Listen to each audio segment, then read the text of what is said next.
प्रिय भाई और बहनों, आज हम महान मिशनरी और ईश्वर के सच्चे सेवक संत फ्रांसिस जेवियर की स्मृति मनाते हैं। उनका जीवन एक ऐसा उदाहरण है जो हमें विश्वास, सेवा और त्याग का महत्व सिखाता है। संत फ्रांसिस जेवियर का जन्म सन 1506 ईस्वी में हुआ था। उन्होंने अपना पूरा जीवन प्रभु यीशु मसीह के प्रेम और सुसमाचार के प्रचार के लिए समर्पित कर दिया। उन्होंने कठिन परिस्थितियों में भी अपने विश्वास को कभी कमजोर नहीं होने दिया।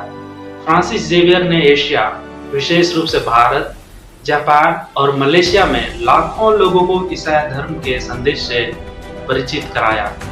उनकी यात्राएं न केवल शारीरिक रूप से कठिन थी, बल्कि सांस्कृतिक और भाषाई बाधाएं भी थी। फिर भी उनका विश्वास और प्रभु पर अडिग भरोसा उन्हें हर कठिनाई से ऊपर उठने की शक्ति देता था।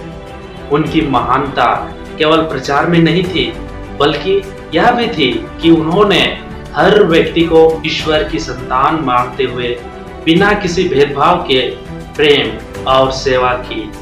उन्होंने गरीबों और जरूरतमंदों की सेवा को प्राथमिकता दी। उनका जीवन हमें यह सिखाता है कि जब हम अपने जीवन को दूसरों की भलाई के लिए समर्पित करते हैं, तभी हमारा जीवन सार्थक बनता है।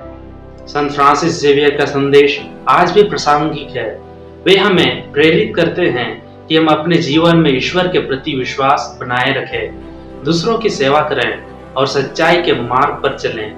उनके जीवन से हमें यह भी समझ में आता है कि प्रभु के कार्य में कभी कोई बाधा नहीं आ सकती, यदि हम सच्चे मन से उसके प्रति समर्पित हों। आइए हम सब उनके जीवन से प्रेरणा लेकर अपने जीवन को भी प्रभु की सेवा और प्रेम में समर्पित करें। संत फ्रांसिस जेवियर की प्रार्थना से हमें यह भी शक्ति मिले कि हम अपने जीवन में ईश्वर की महिमा कर सकें और उनके प्रेम को पूरे संसार में फैलाएं। धन्यवाद।